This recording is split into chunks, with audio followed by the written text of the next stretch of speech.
Well, good afternoon. Good afternoon and welcome to another of our Webinar Wednesdays. This is number 366 for Webinar Wednesdays that started back in January of 2013. We've got a gentleman here who's been on Webinar Wednesday before, and we're grateful to have him back with us. Leadership and work networking, two of the greatest combinations that a leader can actually jump into and actually enjoy. So good afternoon. I'm Kelly Bearden. I'm the director of the CSU Bakersfield Small Business Development Center, and away we go. So, what is up today? Today, December 3rd, 2025. We are in December, the last month of the year. And what a great way to kick off December with leadership and networking. Really, leadership is one of those topics that I could talk about all day. It's one of those topics that has grown on me as I've grown older. And I think that that is more or less a common trait where you really, I think, appreciate leadership as you move on down the road.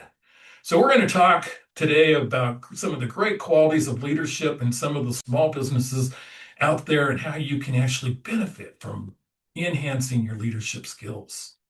And not to be left out, of course, we're going to be talking about marketing. And one component of that marketing scale is networking and the importance of what we used to call pressing the flesh. Don't miss that phrase, by the way. So, our capital quarter is of our two weekly features traits that are needed to acquire funding. So tying in our capital quarter with the great leadership.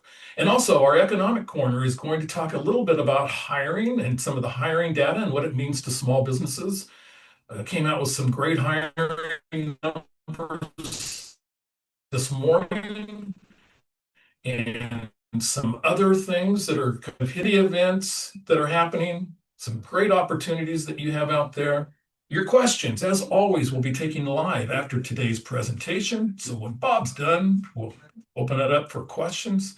Our resources are in the chat box, and we do have a poll today. So Maureen Butcher-Ding, our webinar producer, will be working in the chat box. About everything we bring up is going to end up in there, so you can grab it and go. So let's go with our poll questions for today. We do have a couple of poll questions that are very on topic, very timely. And what we're looking at is some of the things that are tying together, of course, networking and leadership. So our first question today is going to be, what is your biggest challenge as a leader in your business? Is that time management, motivation, handling conflict, delegating tasks, staying focused on big picture goals? Or is there another issue that you have? And you can actually go to the chat for that. So again, we're looking at your biggest challenge as a leader. Could it be time management? Could it be team motivation, handling conflict, delegating tasks, or staying focused on the big picture? I can tell you that we do have 50% of you participating at this time, and that you are staying right on, which I would have answered the three most common ones. So this is only a single choice, but you get one, but I would have been probably fighting between those three choices that I'm going to share with you as we end the poll, with 80% of you participating. 38% of you say handling conflict is your biggest challenge as a leader. 25% time management, 25% staying focused on the big picture. So thank you for actually participating there. And let's go to poll question number 2, which is also on leadership. So we'll launch this particular question. And it is, what leadership skills do you feel are the most important for your small business? And this is showing a little bit differently. It's like what can always happen here is that what is going on. So let's try to launch that one again. And again, the poll is being shared in this meeting. So apparently, I hope you're seeing it. I'm not. Zoom, why do you do this to me? So with leadership, what are you most important? What do you think for small business success? Communication, decision making, delegation, strategic planning, developing people, or other? So I'm assuming you're not seeing that. And so we're going to go ahead and that particular poll question and jump into our third question. And that's all. Our first, stop sharing. It's not going to let us do that one. So our third question is going to be, what is your most significant barrier to effective networking? Is it time, having the time to network? Is it you're not sure where to network? You feel uncomfortable approaching others? You have doubts about the return on investment on the time you spend networking or limited local opportunities? Could that be the question? So again, we're looking now for our second three poll questions. What is your most significant barrier to effective networking? Is it time? You're not sure where to network, feel uncomfortable approaching others, or is it ROI based? So we do have 60% of you participating, and you know, that's good enough for me. So with 60% of you participating, we have a three-way tie. That's awesome.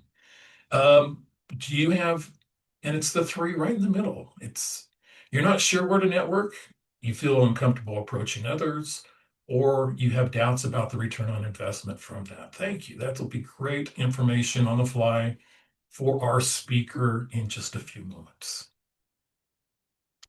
Okay, so moving right along today,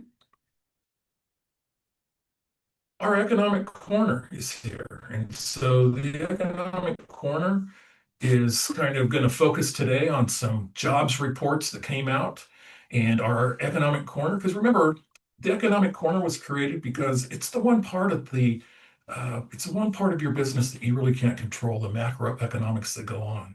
It's the reason we have a economics staff member here on board here, Dr. Mark Evans. It's because that is what you need to know. And so what we need to kind of follow right now is the fact that his employment is dropping, and we don't have government data just yet. It's going to be coming out on 12/16. But according to data from ADP, which is the largest payroll processor in the United States, and so obviously they have access to a lot of job information. Since basically they end up cutting the checks or cutting what we used to call cutting the checks. Now it's more or less put it in a direct deposit into your account.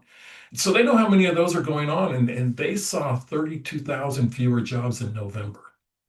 Economists had expected 40,000 to be added. So that is something to watch as gets a little questionable in our economy as recession concerns arise when we were shedding jobs. And when we saw that data and the information, we saw manufacturers shed about 18,000 of those 32,000 jobs. And so one of the things, and big thanks there to ADP and the Wall Street Journal, and what we saw also or heard from when we heard from the chief economist at ADP, Neela Richards, it's been a tough year for small businesses. I'm a fickle customer. And that is from this statement right here, number 3, where she stated that small businesses lost 120,000 jobs in that period. So small businesses really took it on the chin as far as the jobs report from ADP. We have government from the Bureau of Labor Statistics coming out in 2 weeks, and hopefully that report will get a little bit better. So one thing that we wanted to look at is we wanted to look at another report that came out today, and that was basically on the top 10 reasons that small businesses fail. Now, if you've been in my line of work, you've seen these for a long period of time about how a lot of different people will come out with the reasons that small businesses fail. This is kind of a groundbreaking report that was released recently and was released by Robert Fairley, who's a econ and public policy professor at UCLA. And really, these are the 10 reasons right here from 1 to 10. He called it being too stubborn. We'll get into that.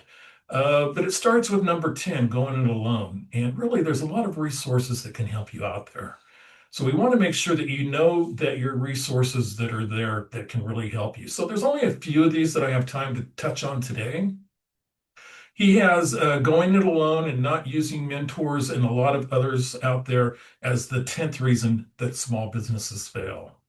Number 5, which is one that we always seem to address here on Webinar Wednesday, is trouble getting access to capital, which at number 5, I think is maybe even a little bit on the higher side.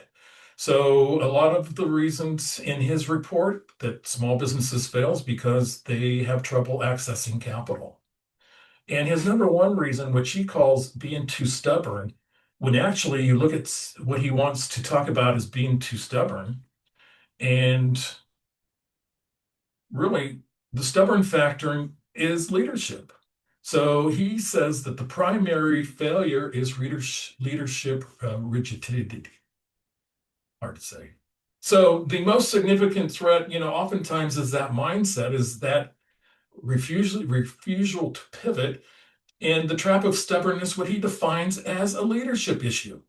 So number 1 that came out today was that the number 1 reason small businesses fail is essentially stubbornness or lack of leadership. Kind of surprising, but not overly so. Moving on to our capital quarter, which is another one of our regular programs here. And there's my favorite graphic. Look at that, the $100,000 bill. Isn't that a beautiful sight? So leadership traits for accessing capital.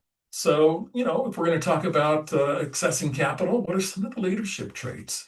And the 3 key ones that we can find are financial literacy and discipline. And really, the discipline aspects of understanding financial statements and cash flow forecasting and how really the financial side of things work is kind of a leadership aspect. But it also grows into some of the other factors, such as communications and transparency, the confidence, the clear communications, the honest about challenges that you might have within your organization. It's a great leadership trait, as is strategic thinking and planning.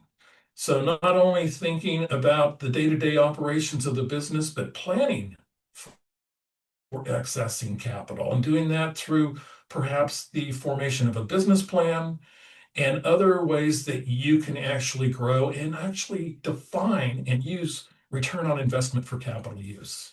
So tying our leadership into our capital corner today, 3 key topics as far as financial leadership and discipline, strategic thinking and planning, and also communications and transparency.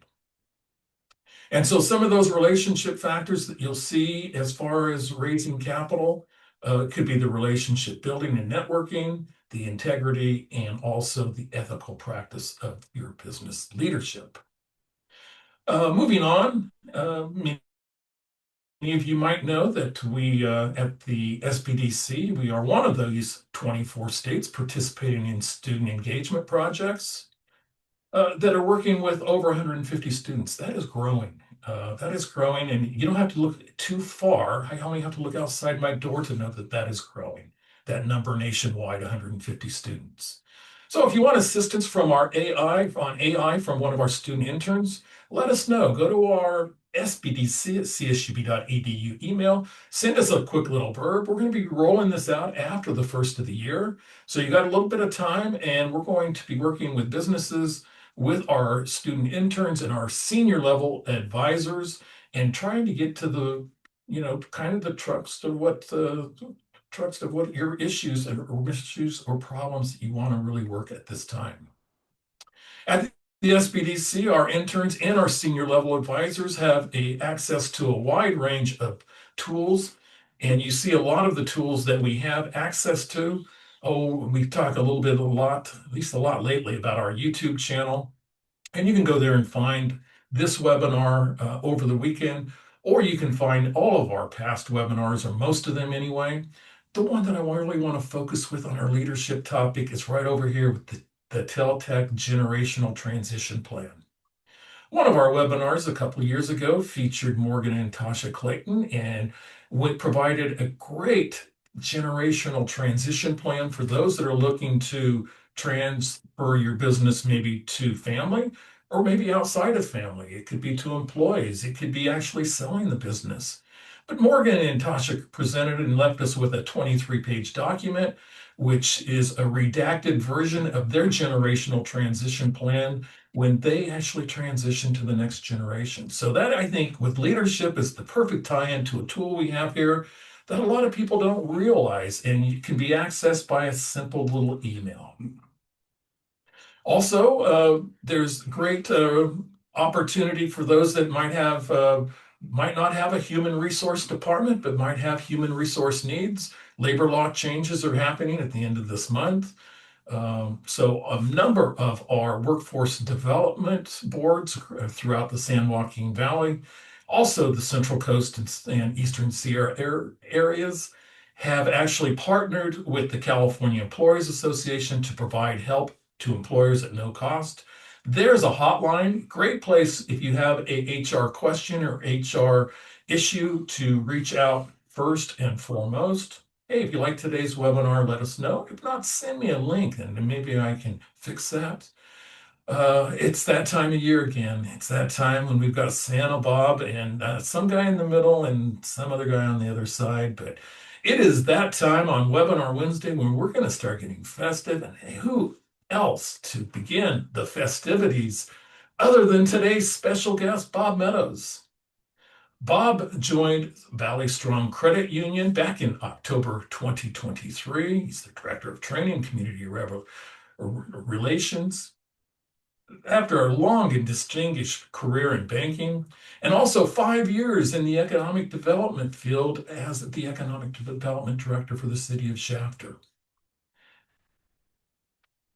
Bob is a graduate of Boron High School. Go Bobcats. Bob earned his AA degree in journalism at Bakersfield College, later worked for KCCC News, got into banking, graduate from the Pacific Coast Banking School with their executive program at the University of Washington, Seattle. Long history of community involvement. When you think of community involvement in Kern County, right there at the top of the list, or very close to it, is Bob Meadows. Bob leads the Strong Links Hangout for husbands and partners of breast cancer survivors.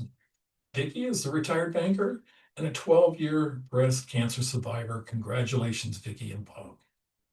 47 years, you got me by a few there, Bob, on wedding anniversary. And Bob is planning to retire on February of 2026, but hopefully not go away.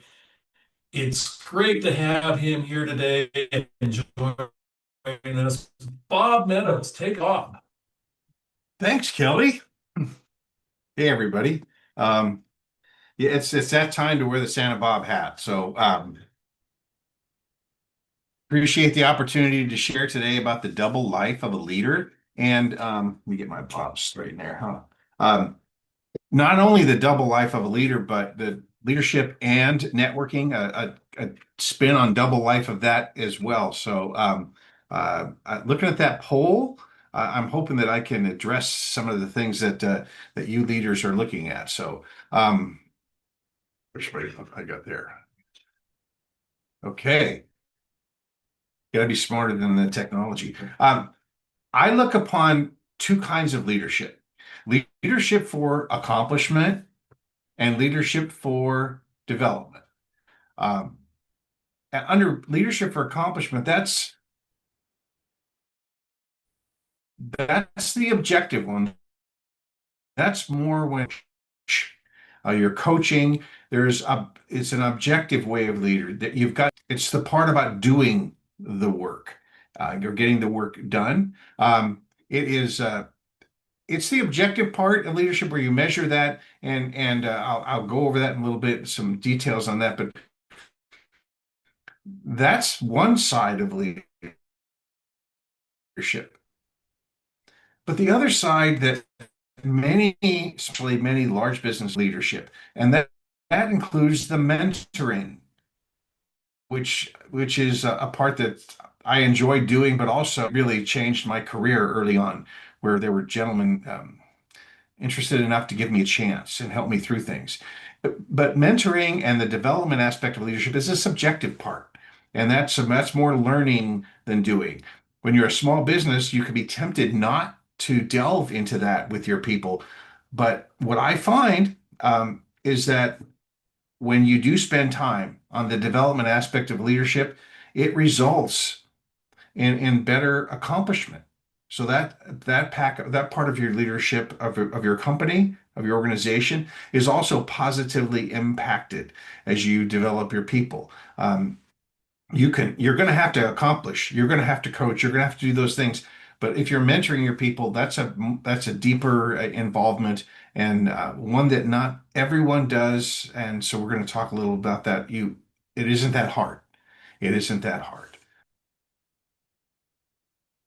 As far as leading by accomplishment, leading for accomplishment, I came up with this little acronym for coach, and really like what a coach has to do when in leading that part of the business. And you've got to clarify the objectives, you got the goals, you're laying that out to your team. Uh, you've got to own the results, you've got to own the process, you've got to own the fact that this is your responsibility. You can't just pawn it off on someone. You've got to be able to analyze the process that leads up to whatever you're trying to accomplish, the actual doing of the work that you do, and then analyzing the results for if they're what you want or, or not, and how to improve those. You got to be able to correct course. You got to be able to correct your people. You've got to be able to fix mistakes. That's it's functional and the part and objective to do.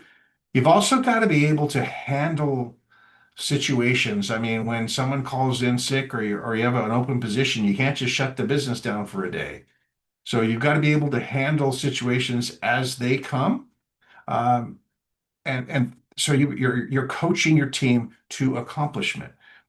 But the mentor part, this is the part we would more call, or some call, the soft skills. I don't think there's anything soft about this. This is the objective part. It's more about learning. It's harder to really measure, except to see the growth in your people. You've got to, as an acronym for mentor, the M for model, you got to model the behavior. What do you want your people to do? How do you want them to act? How do you want them to work? You've got to encourage. Look, the thing that I see with most businesses is people want to do well, but no one's really helping encouraging them. Like, yeah, you're going to make mistakes. Yeah, you've got to work through that. So encourage them to try. When people stop trying, there is no growth. And the improvement in business come from the people doing the job. So if we're mentoring them and they feel safe, we're letting them develop their skills, we got to encourage them, we're going to be better off. You've also got to nurture them. There's a process. And I tell people that are experts now, at one point you knew nothing, but now you know a lot. So someone nurtured you, someone helped you through the process. So your people, they must be encouraged. You help them learn more to do more. Obviously, you've got to be a teacher. Can you tell someone? Some people say, I'll just do it myself. That's not going to help you. It's not going to help your business. It's certainly not going to help your team. If you're a good teacher, you're able to show others how to do things and let them work through that. You've also got to optimize their skills. When you recognize someone's skills, optimize those for the good of your company. A lot of times people talk about, I got to get them out of their comfort zone. Why would you do that? I prefer the concept of expand your comfort zone. Your people are good at something. Let's let them have that. That's a good security. I know I like hanging on to the things that I know how to do well, but let's add to it. Let's have you do more. And finally, you've got to remind them there's growth. There is a process. You are going to make mistakes. You can learn from them. You also have to remind the folks of what their strengths are and why they're good at what they do. And let me tell you, maximizing these factors right here, these activities, these actions as a mentor will make you a better coach. I've seen this happen, and only in the last couple of years have I really understood how this dynamic does work. And here's something that I think you need to embrace. Mentoring moments matter more. We have a great mentoring program at Valley Strong that's been going on for years. And I love it, and I think it's really important. But many companies can't do that. They don't they're too involved in the structure, and they kind of get mired in minutia, if you will. Look, if you're embracing the role of a mentor and you want to help other people and you are willing to make that kind of commitment, there are moments during a day where you can say to one of your folks, "Hey, do you have a minute? I could help you do that better." Or, "I used to do it that way, and here's a good way." Or, "Hey, you are really good at that. Do you want to pursue that?" Things like that, moments where we encourage, where we help other people, mentoring moments. It doesn't need to be a formal program. You just need to have all these objectives and steps. If you are committed to mentoring your people while you're trying to get that accomplishment done as well, and you notice these things, you can help them grow. They grow, you grow. It's just those little moments that we sometimes don't take advantage of. I have really tried to do that more and more in my career, wherever I am. I'm kind of in the Uncle Bob phase of my life now, right? So I get to do that. I hope you embrace this screen, this slide right here in your day to day with your team.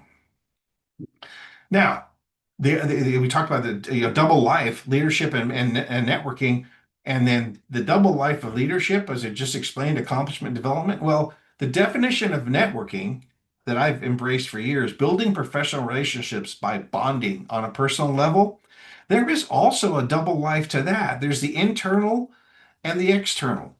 Now, at Valley Strong, we have an administration building, which I lovingly call the mothership, and there's 3 floors there. And when someone comes to the company, I encourage them to go and meet other people internally, network with the folks that you know or need to know in the company, not just outside the company. And how many of us don't do that? How well do we know our own people? I'm not talking about all sitting around chit-chatting all the time, that kind of stuff, but building that relationship and finding the bonds between them, that's really important, both internally in a company and externally. So I know there was comments about how do you network? How do you find these opportunities? Embrace this definition, and then we can move on to some steps here. So how do we build? How do we network? Well, it's not just the schmooze. Like, I don't know what events to go to. Well, events are all right, and those are one way of doing it. But every in-person meeting can be a networking opportunity. If you walk into a small room, and I always say, if you don't know anybody, go to the food and find the photographer, and those little things will get you noticed and get you to interact with people. So if there's any number of in-person meetings. If you go in prepared, like, I'm going to meet people, I'm going to chat with them, or you go to an event like the Bakersfield Chamber had their mixer this morning. KEDC has theirs tomorrow night. Hispanic Chamber has it next week. These are all big time opportunities, but day-to-day meetings, little meetings, boards, committees, these are all opportunities both to do internal and external networking. Zooms and video chats, we really got to use those during COVID, and they are a second best kind of thing. In person, I can see who you are. I can, how you shake my hand, eye contact, that kind of stuff. Can't really do all that on Zooms and video chats, but it's the next best thing. And there's some folks that we'll never see in person, but we get to meet them like that, right? Emails and internal messages, that's another great way to, we can build rapport and build networking, but also be careful about that because there's no explanation, there's no context from your voice. So they can be dangerous. Also, if you're not a good writer, get to be a good writer. And because your communication is really, really key. And if you're networking with somebody, a good email, a good explanation, a good continual relationship in that way can really build a great network. Your phone conversations, those are another great way. to networking. Any phone conversation could be a networking opportunity. How do you call people? I call and say, hi, this is Bob Meadows with Valley Strong Credit Union. I'm looking to talk to Kelly, following up on his message yesterday. Is he there today? I announce myself, I let them know what I'm there for, I make it easy on the other people, and I'm constantly promoting the company. What do you do in those phone conversations? How do you end it? How do you build that conversation? Do you listen? Do you interrupt? How do you do that when you're building that relationship? Text messages. Gee, what could go wrong there? That there's never been a problem with those. Be careful with your text messages. Being a journalist, proper punctuation.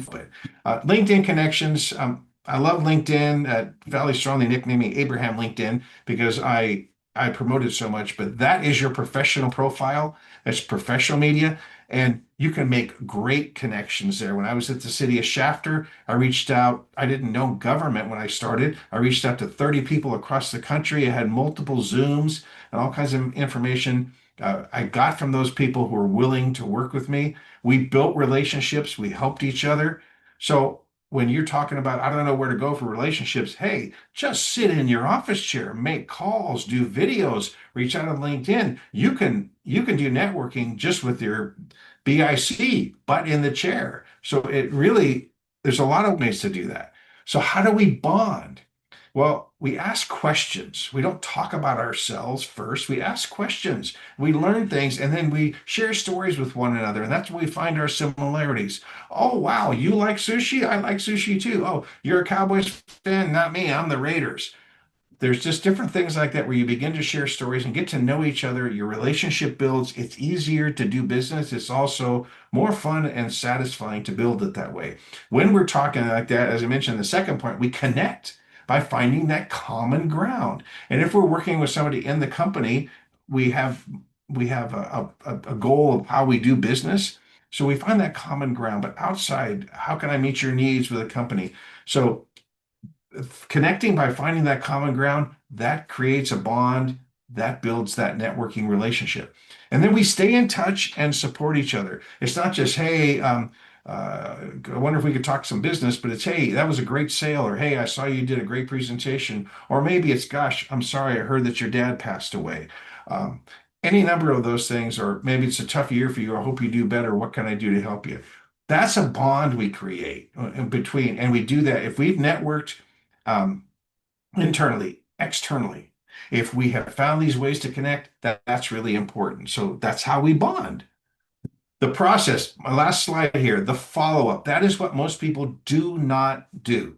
And really you've got to commit time and schedule a regular time block to making calls or going out to see people or sending messages because that kind of solidifies the process for you and lets you make sure that you're staying in touch with people. And I can assure you, as you do that, you'll be amazed. People go, "Wow, I'm glad to hear from you," or "You know what, I was thinking about you." Or, "I'm glad you called because I'd like to talk about this project." So you never know, but you won't get that if you don't follow up and reach out to them.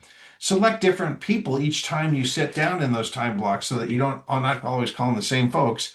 And then what I like to do, particularly on LinkedIn, is I share individually relevant material. Something pops up and I go, hey, Kelly would like that. Hey, Maureen might like that information. Or maybe I have a friend who's looking for a job, say, hey, this company's hiring. You should call these people. Just that kind of stuff. So anyway, looking at the double life, you got leadership and networking. Inside of leadership, you've got leading for accomplishment and for development. And finally, with networking, you've got internal and external. A lot going on there.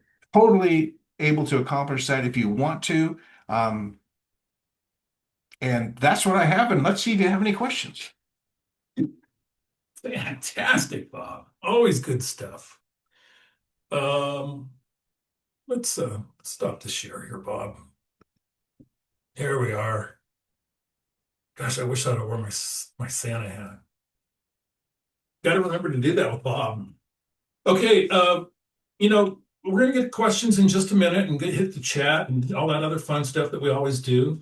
But since we're on topic of leadership, I wanted to just kind of bring up something. I don't know if Bob's familiar with this, but if not, He is going to be now. And it's one of the tools that we use here at the SBDC and have used for a number of years, and it's called the Clifton Strengths Finders, also done by Gallup. You ever do that, Bob? Ever been through this exercise? Yes, I actually had some strengths.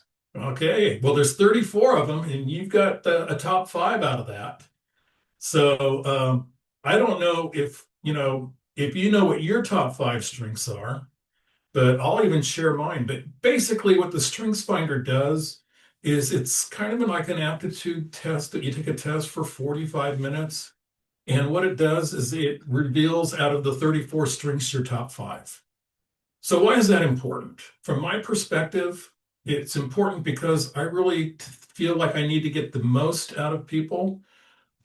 Then what I need to do is I need to work with their strengths and not particularly their weaknesses. I don't want to spend time correcting people's weaknesses. I want them to accentuate and build on their strengths. So it's a little bit of a leadership tool that we use here, and I think it's really revealing. I know it was for me when I took the test about 10 years ago. And at first, I went into it, the test, I go, okay, well, this is this result, and away we go. And then when it comes back and I start reading the strengths. And the strengths are basically broken into about four different themes. And those themes are executing. So that helps you make decisions and execute. It's influencing themes that help you take charge, speak up, and make sure others are heard. Relationship building, I think, important. Obviously what Bob's talking about here with networking. Relationship building themes build strong relationships and hold a team together. And then the other one is the strategic thinking themes that help you absorb and get the data and information. So those are the four themes that the 34 strengths fall into. And thank you for Maureen for throwing that in the particular chat because I'm not going to pull it up right now. So anyway, I'll just share with you my themes, my actually five strengths, and my five strengths, and they give them to you in order. It's about a $25 test. They'll try to upsell you on all 34 strengths for $59. If you want all 34 strengths, more power to you. When I look at getting my five top strengths, I'm getting my strengths. When I'm looking at getting all 34 strengths, I'm then starting to dwell and look at the 34, 33, and 32, which are probably my weaknesses. Wouldn't you say, Bob? Yeah. Strengths, Kelly. What are they? What are your top five? I'm glad you asked. My top five, which of course I have memorized, like everybody would have took this test. Number one, achiever. So achiever is one of the strengths that comes out of the execution. So that's executing thing. Number two is ideation. And, I thought I had decent ideas, but I guess this kind of strategic thinking theme kind of helped me identify that maybe, or at least convinced me or proved that maybe I do have good ideas. So ideation was number two. My third strength was strategic, which of course falls in the strategic thinking. Then we start getting into the fourth strength, which is relator and a relator, but not a realtor. I'm not a realtor. So a relator. And so essentially, that particular strength would range more on, the relationship building side of things. And then the last one was activator. So those were mine. So when we recently hired a lot of our new interns for the fall of 2025, of which I hope a few of them are at least listening today, then they actually went through this particular test. And I think that many of them found it revealing and very helpful for identifying what the strengths are. But really, it's a tool for managers and to manage by the strengths of an individual rather than the weaknesses. So that's what we should focus on. Yeah. Human nature, we focus, I want to get better at this stuff. And that's not the way to build. Let's go with, we all have strengths. Let's just put a team together that complement each other that has strengths that you don't. Perfect. That would be perfect. Okay, so I just wanted to move into that. And now we can move into our questions, our chat box. Um, Not seeing anything in the Q&A. Let's hit the chat up and see what we have in here. So at the top of our chat box, greetings and salutations. It's good to see. We see the ATP jobs report that Maureen has added to the chat. Thank you for that. What business leaders can learn from an economics view of uncertainty. So there's that. Also, some other things we discussed earlier in the webinar. The family succession planning. Yes, there's the link to the webinar by Morgan and Tasha Clayton a couple of years ago. A lot of other things here, some other recordings, some other things, Bob's contact information, Bob on LinkedIn. No questions though, the strength finders and other things. So no questions at this point. So if you have a question, hit it in the chat or the Q&A box. We got Bob here to answer your questions on leadership. Well, then I had a question. Good. Because some of you said you were concerned about where opportunities or locations to network. What are your thoughts having addressed that? As I point out that you don't need to go somewhere. Do you have some thoughts about opportunities now that you might attempt to network? So if anyone wants to put a response in to that. You have one of the greatest networkers in Kern County right here. I know. I hung out with Bob last year at the event that he talked about, the Hispanic Chamber of Commerce holiday party that's coming up next week. And it's an enlightening experience to hang out with Bob when he's networking. Incredibly enlightening. And you'll meet a lot of different people that you don't know, who you think you should know. So anyway, I think what we experience often at events is people don't know what to say. You sort of have um, you have to kind of rehearse or have an idea of what you're going to say as an introduction of yourself when you meet someone. So. So like the elevator speech? Networking, I still a bit vague because you need phone numbers to make calls and emails to schedule Zooms. Not necessarily, Jason. I mean, yeah, if you can find people on LinkedIn, gosh, you go to a website, and often there's the emails, particularly for those, to make contact there.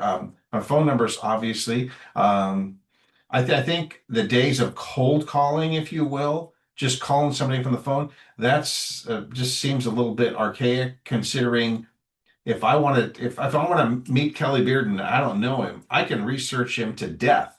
I can look him up on LinkedIn. I can find out his contact information there. I can send him a message there, which is how a lot of people reach out to me without ever having to call him. So I think the cold call, as it has been in the past when I first got into business, I just think that that's self-defeating. So we have these other resources. So my suggestion would be make a list of the people that you want to meet, go into LinkedIn, reach out to them, just like I did to total strangers when I was in the city of Shafter, and found people across the country who certainly never heard of me or knew who I worked for, and they were willing to connect with me. So I think that's today's cold call is to do that. And you're in your chair again. You're just working it. So uh, I think I'd like to think that might be helpful for you. Okay. Okay, Maria, I do have LinkedIn. You don't use it much. Oh, Maria. Maria, you're a member of my club. After this, I'll give it a try. Yay. Yay for you. Give yourself 15, 20 minutes and whatever connections you have. That's also great. The connections that you have, just reach out to them and say, hey, we haven't talked in a while. Because when you go to my network and then you click on connections and then you click on their name, then you can send them a message. Hey, I was thinking about you. Just get the ball rolling. So, and then again, like you said, to suggest it to Jason, you can look up some new people. Also, when you do a post, that creates your contacts see it, and then they'll comment, and then you get to now is begin to interact with them. So yeah, give it a try. And to promote your business, come up with something, a photo or something, or a short video, because our attention span is small, and try that to see if to generate some contact, people reaching out to you. So yes, Sage advice. Sage please, advice. yeah, please, Maria, give that a try. You'll devote the time. Do, Maria. Do as I say, not as I do. But I've been inspired by Bob, and I'm going to actually reach out to him. So maybe I'll reach out to you, Maria, and then we both get to take care of that. What's being recorded, I better watch. Say, um, Oh boy. does someone else have a technique that they use to make contact Well, that's successful? Bob, I have a question. I know for many of us like to think of ourselves as extroverts. So we have the extroverts and the introverts. Mm-hmm. So I think that basically, I think a lot of us are introverts that business-wise and professionally, we need to be extroverts. Right. So do you have any tips or suggestions? I know it's difficult at times when you go to a networking event and you don't know a lot of people. Right. And you gave some suggestions on what to do. And so how do you actually break that ice and just make yourself more comfortable when you're there? Well, it starts with preparation. Like if I know I'm going to a mixer tomorrow, do I have some Valley Strongwear? Of course I do. But it's a preparation. You got to go with intention. So make sure that you're wearing something with your company logo. Make sure you have business cards. Do not bring flyers because that you don't know me. So don't give me a flyer. I'd rather us have a conversation and then get information. So I'm prepared. I know where I want to go. I know who I might want to see. And then when I get there, I try to get there early, especially if I don't have much time. Too many people blow off an event because they only have a half an hour. Don't waste that. Show up early. You are the kind of the greeter, okay? And then you see people coming in and you kind of screen, who do I know, who don't I know? If you're there, if you go to an event, look for someone comrade, and now you closet introverts. Now you got somebody you can walk around with. At least you can talk to them. Okay. So if that's not the case and you don't see anybody go to the food. Now you can go to the bar line, but that's a different message. So I go to the food and look around, and someone else will come up to the food, and you can just say, "Hey, are you familiar with that? Where did this come from? Do you like that flavor? Oh, by the way, my name is Bob." And you get to meet somebody there because food is a great unifier, right? So I do that. I find the photographer because photographers need to know who they're taking photos of. And so if you introduce yourself to the photographer, he or she may wind up including you in a phone. So if you walk in with your company logo on, you've got something that people can reference to. So that's how I find people, and they tell me that this is effective when they go to events. And then if it's a large crowd, the odds are you're going to know someone. And then now you've got a connection. Now you've got a voice, and it just tends to pick up from there. So And it works too, because Bob mentioned this on a past webinar and I tried it out. And I was at the food table. I didn't know many people there. And I said, "Hi, I'm Kelly. The egg rolls are fantastic." there you And go. then a conversation starts up. Good. Okay, let's see what else we got coming in. Good questions, good comments. Um,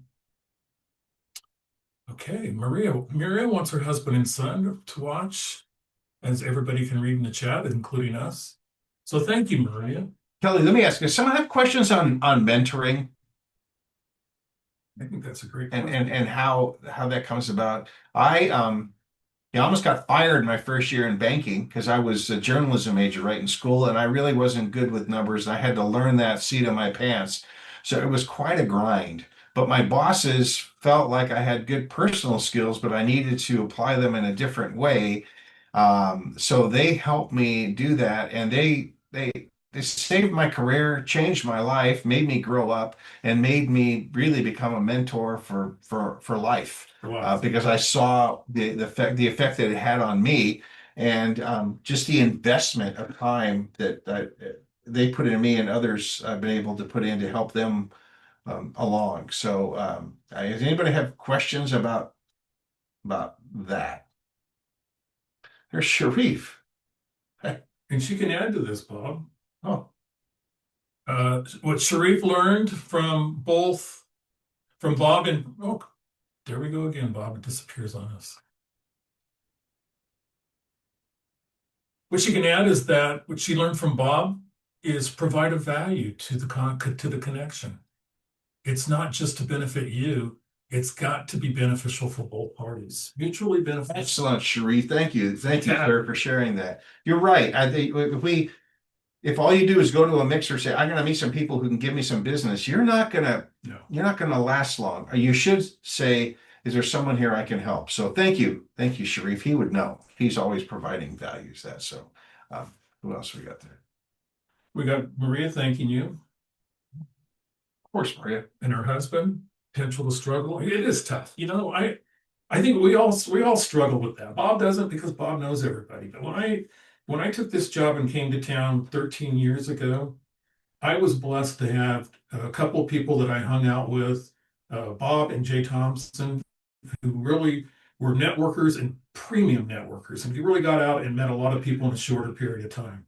So find those people also. That's what my advice would be. Don't do it yourself. Find somebody, find another business owner, find a coworker, find somebody to enjoy it with you. And the food table, great idea, Bob.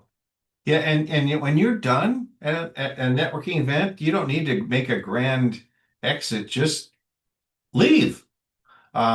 And in this holiday season, there's sometimes multiple mixers that people need to go to. So you see the mayor do that bounce all over town. But yeah, I think people make networking harder than it needs to be because they make it all about the schmooze. And if that is intimidating. Um, so it's kind of nice to build up a relationship uh, online or on the phone, and then finally get to meet somebody in person. That's really that's kind of the way to kind of ice it. And I know after we saw some folks that we talked to for a year in COVID, they go, "Oh, that's what you look like in person." So, but you also can work the screen on a networking event or turn that into a networking exercise when you're on a call and there's all those 50 people on it even.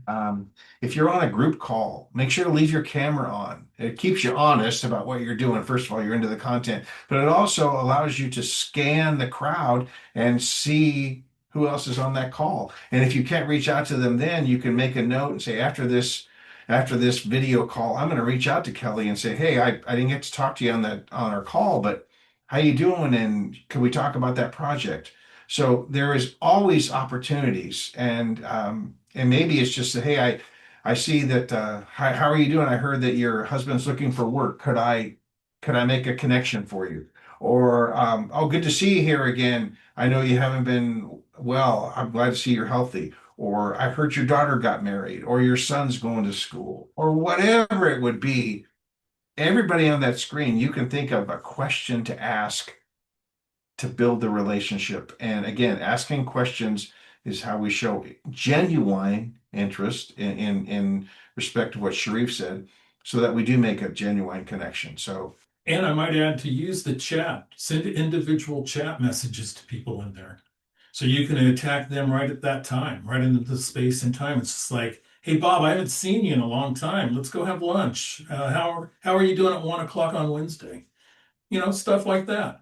But the other thing is also, I will tell you, after hosting 366 webinars and a number of other meetings where we are the host does have a transcript of that chat.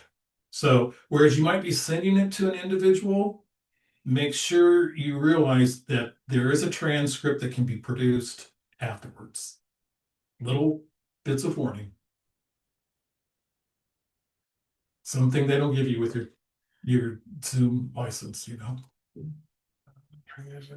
Doesn't get mentoring Kelly. Absolutely. You should come talk to Kelly about mentoring. Yeah, let's talk. Let's talk. We love it too here at the SBDC. We got some great team members that can help your business, young and old, everything in between. But you guys are parents, so I will say there is a mentoring aspect, of course, to um, being a parent and being involved in business too. So, but sometimes it's a little difficult with your own kids. So Bob, we're out of time. Always great spending an hour with you, my friend. great to be here. Thanks, Great to have thanks you. everybody. Great to have you. And in retirement, we'll have Bob back. So, wow, that was interesting. He disappeared. So that's going to wrap up webinar Wednesday number 366. Big thanks to our special guest, Bob Meadows. And we'll be back next week for episode number 367. Our special guest will be Lisa Carbajal and talking about fixed asset financing through the SBA 504 program. We'll be back then on the 10th.